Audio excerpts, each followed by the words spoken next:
एक घना, शांत और ठंडी हवा वाला जंगल था। रात के लगभग 12 बजे थे। चांद बादलों में छिपा हुआ था और अंधेरे में बस झींगुरों की आवाज गूंज रही थी।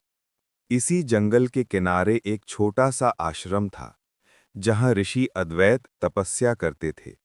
कहते हैं, उनके आश्रम के पास कई बार आधी रात को अदृश्य पगों की आवाज सुनाई देती, पर कोई दिखाई नहीं देता। लोग डर कर पास नहीं जाते थे। एक रात एक युवक अरुण मन में दुख और कष्ट लेकर ऋषि अद्वैत के पास पहुंचा।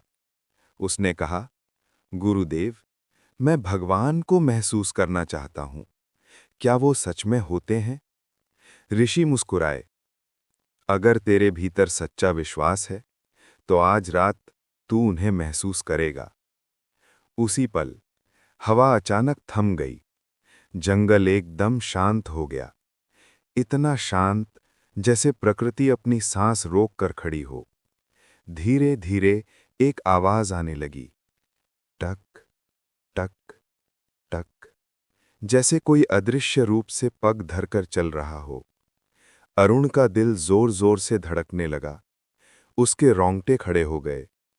आवाज नजदीक और नजदीक, पर सामने कुछ भी नहीं। अचानक ऋषि ने फुसफुसाकर कहा, घबराना मत, अब दिव्यता तेरे सामने है। अरुण ने कांपते स्वर में पूछा, गुरुदेव, ये कौन है? ऋषि ने आंखें बंद करके कहा, यह स्वयं भगवान की उपस्थिति है। जहां सच्चा आह्वान होता है, वहां भगवान अदृश्य पगों से भी उत्तर देते हैं। तभी एक हल्की सी रोशनी सामने प्रकट हुई, बहुत कोमल, बहुत पवित्र, और उसके साथ एक दिव्य सुगंध फैली। अरुण की आंखों में आंसू आ गए, मानो किसी अति उच्च शक्ति ने उसके कंधे पर हाथ रख दिया हो। एक गहरी मधुर आवाज गूंजी, बेटा, मैंने तेरा हर दर्द सुना है। तू अकेला नहीं है। जहां सत्य, प्रेम और विश्वास है, वहीं मैं हूं। अरुण के पैरों तले जमीन कांप सी गई। उसके पूरे शरीर में जैसे बिजली सा संचार हुआ। हर रोम कांप उठा। अगले ही क्षण रोशनी गायब। हवा फिर से चलने लगी। जंगल सामान्य हो गया। अरुण गिरते हुए बोला, गुरुदेव, मैंने मैंने भगवान को महसूस किया। ऋषि मुस्कुराए।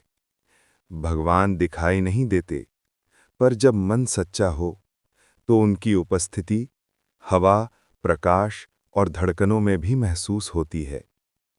उस रात के बाद अरुण का जीवन बदल गया। वो हर दिन महसूस करता कि कोई अदृश्य शक्ति उसके पीछे खड़ी है, उसे थामे हुए है, उसे मार्ग दिखा रही है। और वो बस हर किसी से यही कहता, अगर मन से पुकारो, तो भगवान आकर खड़े हो जाते हैं।